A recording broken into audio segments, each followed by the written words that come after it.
Mgogoro wa Young African na bodi ya ligi umezidi kuwa mkubwa sana. Kumekuwa na matamko mbalimbali ambayo yanatolewa. Tunafahamu kwamba Young African kwa maana wazee walifanya press, lakini finale wazee wa Simba wamefanya press ya kusikitishwa na kile ambacho kinaendelea hasa kwa Young African baada ya kugomea mechi yao kwamba hawataleta timu kucheza dabi ya Kariakoo, mechi ambayo ilihairishwa mwezi huu wa 3 Machi 8.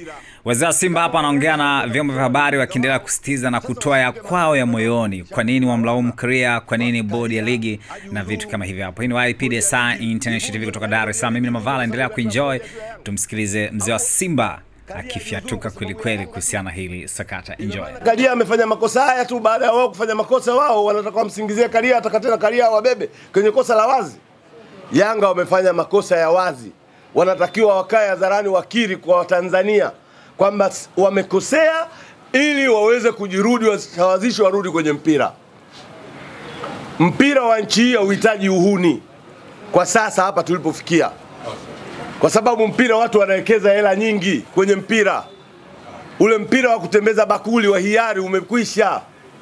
Huu ni mpira ambao unataka usonge mbele, tufike kule tukofika, kama alivyotuvisha nguo Karia. Sasa hivi ni mjumbe wa CAF, wa kamati ya utendaji ya CAF. Hii ameivisha Tanzania. Sisi tulikuwa tuzipati kwa sababu mpira wetu ulikuwa uko chini. Lakini mpira sasa hivi tunapata nafasi za kuingia katika vikuu vinavyoendesha mpira Afrika na duniani. Sasa ninachokuombeni, muambie waandishi wa habari, muambie wana Yanga wasiwapotoshe wanachama wao. Waambie wazi kwamba walifanya kosa, tendo la kumzuia mgeni wako asifanye mazoezi siku moja kabla ya mechi ni kosa. Bodi ya ligi hawakurubuka katika kutoa maamuzi yao. Toka asubuhi walikuwa wanasema mechi iko pale pale. Walikuwa wanasubiri kikao cha masaa 72 kitoe maamuzi. Na kikao cha masaa 72 kimefika, wakataka maelezo ya pande zote mbili. Simba wamefika na maelezo kwamba tumezuiliwa na aliokuepo fulani na fulani na fulani. Na wamefika pale wakasema kwa kosa hili Yanga itakuwa wamefanya kosa kwa mujibu wa ibara 17 kifungu cha 45. Yanga amefanya kosa. Wakarudi tena bodi ya ligi wakasema kwa 33, 34, 33 ibara hiyo ya 17 tumeuairisha mchezo. Wametoa tamko hilo saa 8. Yanga kwa kudhihirisha ujinga wao na uhuni wao wakapeleka timu saa 1.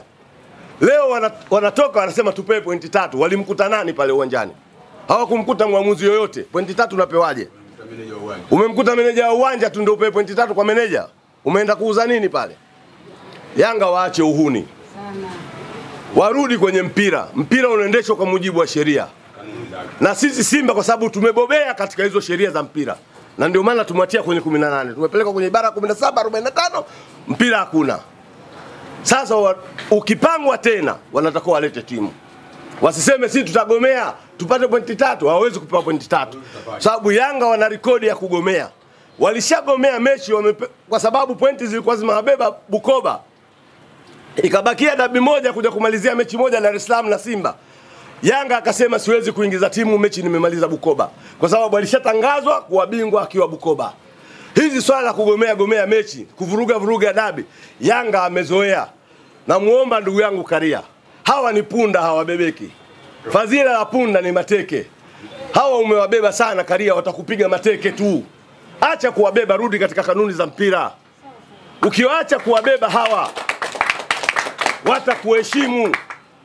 Leo wanaishi kwa mazoea yale yale uliowazoesha. Sasa